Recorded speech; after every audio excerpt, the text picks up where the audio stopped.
Hello everyone, welcome back to my channel. I'm Anita from Cinnamon with Cloves. তো আজকে আমি তোমাদের কাছে একটা খুব নরমাল রেসিপি নিয়ে এসেছি, সেটা হচ্ছে কি সজনে ফুলের তরকারি, যেটা এই সময়ে মানে সজনে ফুল পাওয়া যায় আর আমরা সবাই খেতে খুব ভালোবাসি, and also this is good for our health. Okay, তো আমি তোমাদের দেখাচ্ছি। দেখো, এটা হচ্ছে সজনে ফুলটা, এটাকে আমি ভালো করে মানে বেছে ধুয়ে রেখে দিয়েছি। আর এটা হচ্ছে এর সঙ্গে আছে, দেখো এটা হচ্ছে আলু, এখানে কড়াইশুঁটি, এখানে এখানে বেগুন, এটা টমেটো, এই চারটে সবজি, আর একটু অল্প একটু গাজর দিয়েছি। দেখো আমি খুব ক্লোজে দেখাচ্ছি। দেখো এটাতে আমি তোমাদের দেখাচ্ছি। আমি ফার্স্টে এইখানে দিয়ে দিলাম হচ্ছে 5 ফোড়ন, আর এইখানে আমি দুটো বড়ি ভেজে রেখে দিয়েছি। তো 5 ফোড়নটা দিয়ে এই যে সবজিগুলো আছে এইগুলো আমি ফার্স্টে দেবো। এখানে আছে আলু,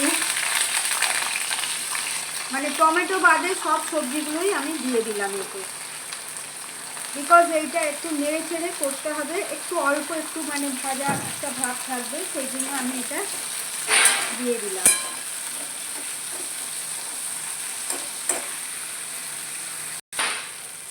তো এটা মোটামুটি মানে একটুখানি ছটে করে নিতে হবে, বেশি নয়, খুব অল্প, কারণ সজনে ফুলের তরকারি খুব বেশি ভাজলে ভালো লাগে না। এখানে আমি এই 3টে কাঁচা লঙ্কা এতে দিয়ে দিলাম।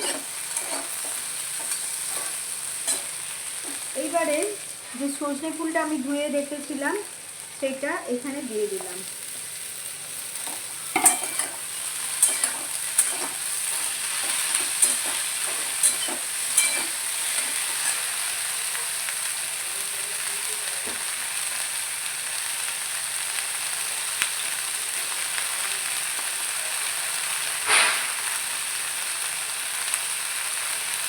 সর্ষের তেল আরও একটু দিয়ে দিই।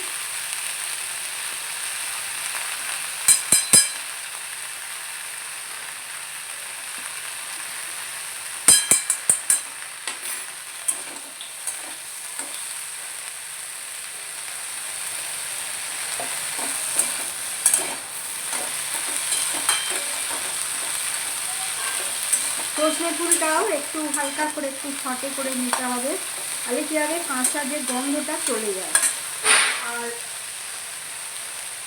এর সঙ্গে আমি একটু ধনিয়া পাতা দিয়ে দিচ্ছি, এটা টেস্ট আসার জন্য, একটা ধনিয়া পাতার গন্ধ খুব ভালো লাগে, সেই জন্য দিয়ে দিলাম।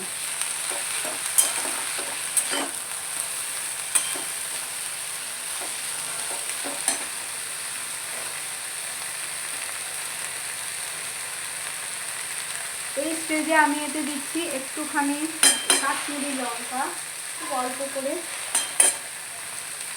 সামান্য একটু হলদি, ব্যাস, আর কিছু মশলা আমি এতে দিই না। আমি এইভাবেই করি, কিন্তু ভীষণ টেস্টি এটা খেতে হয়, ব্যাপারটা খুব টেস্টি হয়। এবারে এইখানে আমি যে টমেটোগুলো কেটে রেখেছিলাম এটা দিয়ে দিলাম।